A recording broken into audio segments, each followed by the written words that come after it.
Hello everybody. We're going to have a look at a bit of the history of Arnold, and we're going to start off in the first place with the Anglo-Saxon era. Arnold, as you all know, is a very old place, and it had been well established even by the time of the Iron Age. But it wasn't established in the present place of the town. It was established on what is now Ramsdale Golf Course. At the time of the Romans arrived, they'd established a quite considerable hill fort there for many years, in fact since the late Stone Age origin. When the Romans arrived, the Caratani, who were the local tribe, were very peace-loving farmers, didn't resist at all, and when the soldiers arrived at the fort they said, "Oh, this is a great place for a fort, chaps, buzz off." So they kicked them out. Of course they had to find somewhere else to live. So they moved first of all to Killisek, where the park is now in Killisek, and but they found out that, of course, one of the problems with that is that the water supply, the Kilnbrook, has a tendency to dry up in the summer. So they moved again quite quickly, and they moved to follow the Daybrook and established themselves around about where St Mary's Church is now. There was a high promontory, and they could build a church on that rock. Later on, when of course they became Christians, and they built their centre of worship there first of all, when they were pagans. And the water supply, of course, was one that did not dry up in the summer, and it was one of the very few moving water supplies in the area. So that's where they established it. It was in the middle of the forest. The land was fertile. The trees protected them, as well as providing them with timber for food and fuel and everything else as well, and building houses, of course. And of course the road was already established. The track that went through, the Mansfield Road, that had been in existence for a very long time. And of course they were close to it, but they weren't on the road, so that in itself the forest protected them. Nottingham Road was the only way into the village, and that was a long track of over a mile long through the forest as a path, so people wouldn't even know where it went. So unless you saw smoke rising from the village, you probably even wouldn't know there were people there. So it was a good place to establish. So this is going to be the story of Arnold in the Anglo-Saxon era and what happened when the Anglo-Saxons arrived. So thank you very much. Today we're going to look at the Anglo-Saxon Arnold. For 400 years the Roman army had defended England from attacks from overseas. They then had to leave to defend Rome, which was being attacked by a barbarian army. As the Romans left, raiders from Europe started to attack Britain, as it now had no army to defend itself. They then asked the Anglo-Saxons to help defend Britain. Unfortunately, the Angles and the Britons fell out, and the Angles decided to invade Britain for themselves. They'd seen, of course, just how good the land was and how few the people. The Anglo-Saxons consisted of three tribes, the Angles, the Saxons and the Jutes. They came from an area which is now partly in Denmark and partly in Germany. The Jutes from the north of Denmark, the Angles for the central area which is now partly Germany and partly Denmark, and the Saxons from the north end of Germany. The English are descended from the Anglo-Saxons and Jutes, kindred Teutonic tribes originally inhabiting northern Germany and Denmark. In the early 3rd century they'd raided the British coasts. Their descendants became more common as the Roman power declined until the withdrawal of the legions led them to embark upon a definite and successful policy of contact and settlement. Here we see three typical examples of the Anglo-Saxons: the warrior, the courtier or nobleman, and his wife. The Anglo-Saxons had begun to arrive in large numbers around 450 AD and found the country crisscrossed by almost 5,000 miles of straight, splendid roads. There were 45 towns, about 2,500 villa farms, rich, extensive cornfields, and thriving mining and potting industries. The population at this time was small, only about 500,000 people. The English nobles, which handled the town already, and the working class people as well within the towns. These Anglo-Saxons, the ladies were better dressed and better civilized, and the warriors were better armed.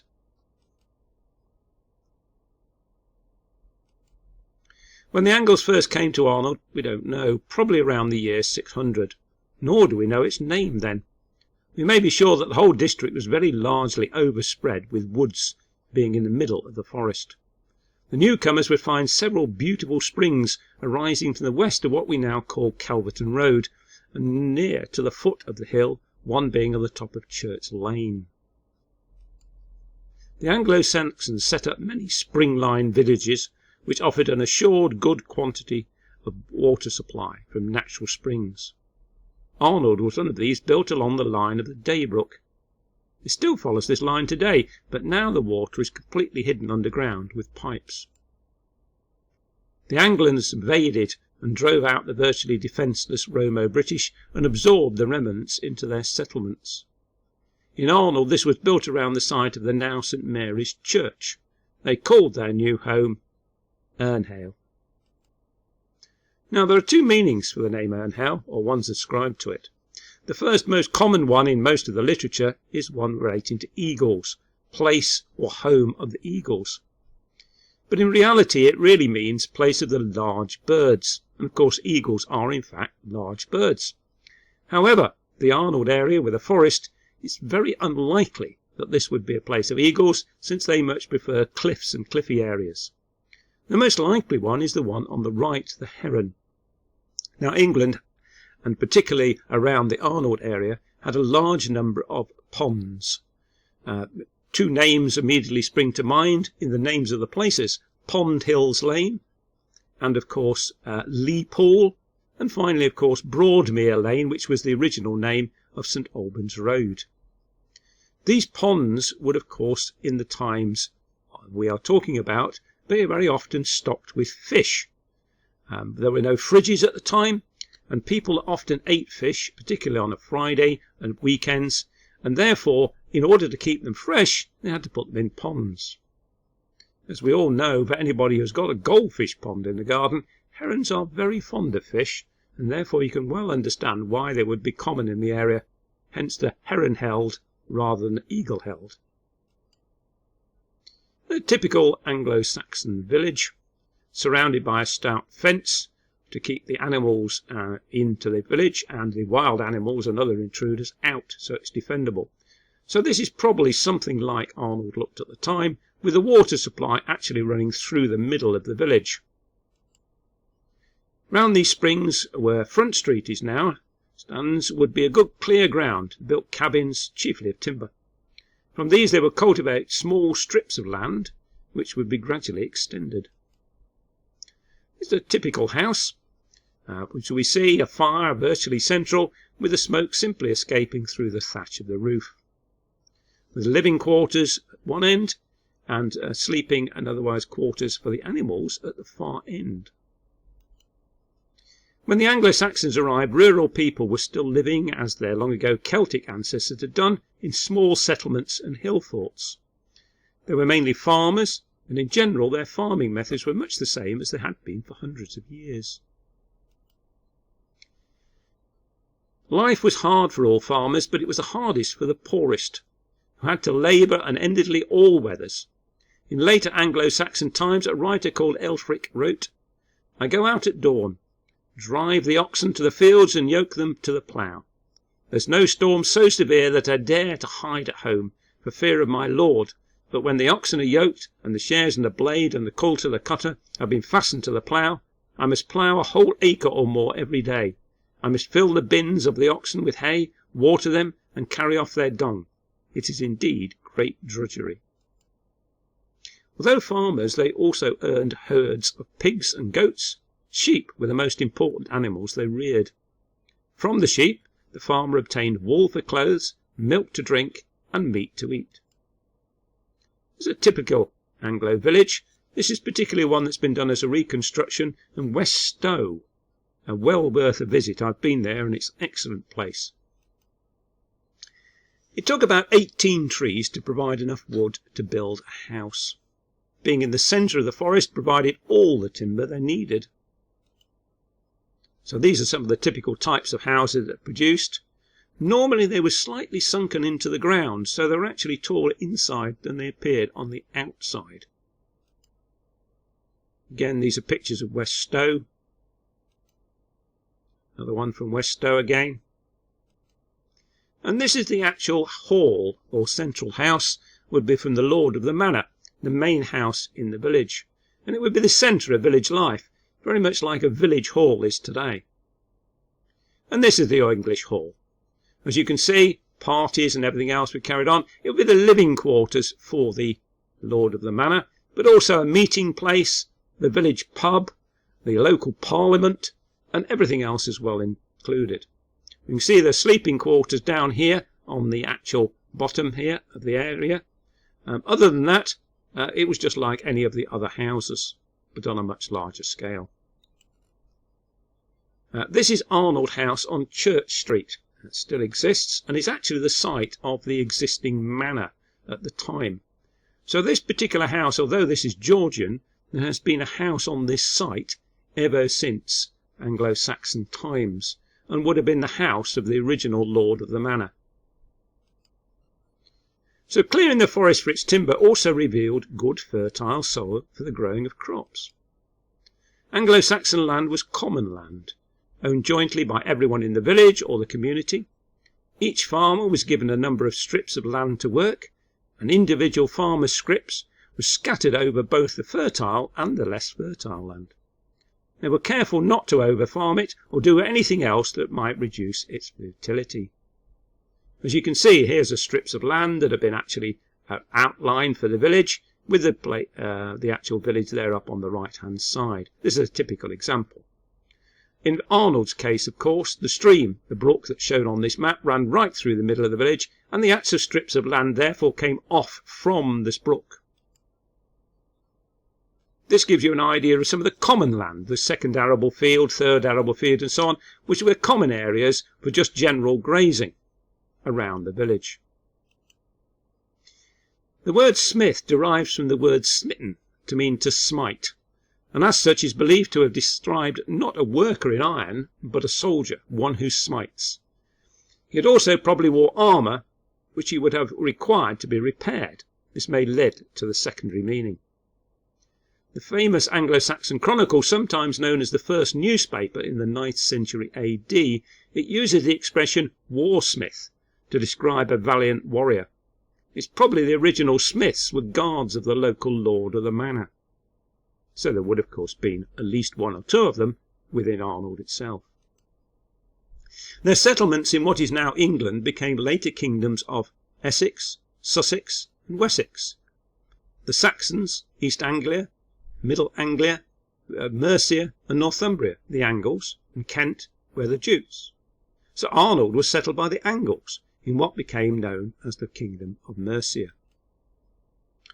These are the areas settled by the Anglo-Saxons and the remaining English.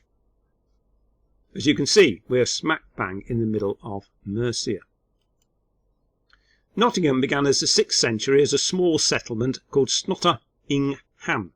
The Anglo-Saxon word ham meaning village. The word inga means belonging to, and Snotter was a man. So the name meant the village belonging to Snotter.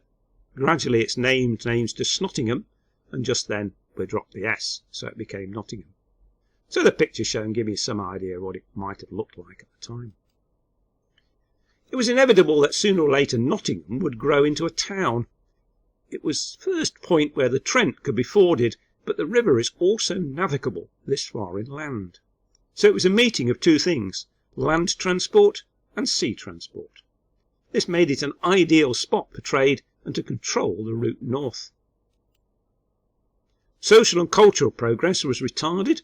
Through the national unity was aided by the struggle for supremacy between the Anglo-Saxon kingdoms during the period 613 to 829. These resulted in the kingdoms of Northumbria, Mercia and Wessex being the three largest ones. The Anglo-Saxons were pagans, greatly inferior to the Romans. After their conversion to Christianity, it led steadily to a marked improvement in their civilization. Owing to England's position, cultural progress was mainly due to the Christian Church. Its organisation assisted the civil governments, instituted a system of law and justice. It also brought about religious and secular learning. Craftsmanship and the arts, especially literature and music, were greatly encouraged. Between the sites of several springs they selected a spot which they could ultimately build a church. It is pleasant to reflect that this has been on this spot for over 1,000 years. A picture of St. Mary's Church today in Arnold, but remember there would have been a church there from the very beginning. From now on the church would have been the centre of the village. It was built as a solid oak structure from oak timbers, and it would be a place of refuge in times of trouble. St. Mary's at Arnold was built next to a spring and on the highest point of the village, so the people could withstand the siege.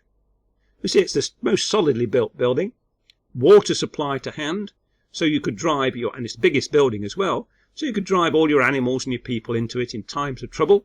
The animals will provide you with food, and the water supply, since it was actually a spring, couldn't be cut off by your enemies, and therefore, generally speaking, you were about as safe as you could be. This is an existing timber-built church that still exists in Essex, and you can see very similar to the ideas, only on a much larger scale than the one that was possibly in Arnold. This one has a wooden tower. Now the first stone structure in Arnold would be the church would be a tower, to serve as a lookout and also as a fortress to protect the village community in times of peril. The material being quarried near the site from the beds of the sandstone or lower kulpa or water stones which underlie the clay in the district. A lot of the walls that were built in and around Nottingham, Mapley and so on come from this clay layer which provided the stones initially to build the tower. The English conquest is important, and it destroyed the Roman civilization in Britain. It also established the English race and nation with its distinctive society, language, institutions and government which we know today. But the end of the Anglo-Saxon rule was brought about by the Battle of Hastings. Well, that's it for today. Thank you for looking, and I'll be back again soon with a bit more history of the Arnold and the Arnold area. Thank you for watching. Bye.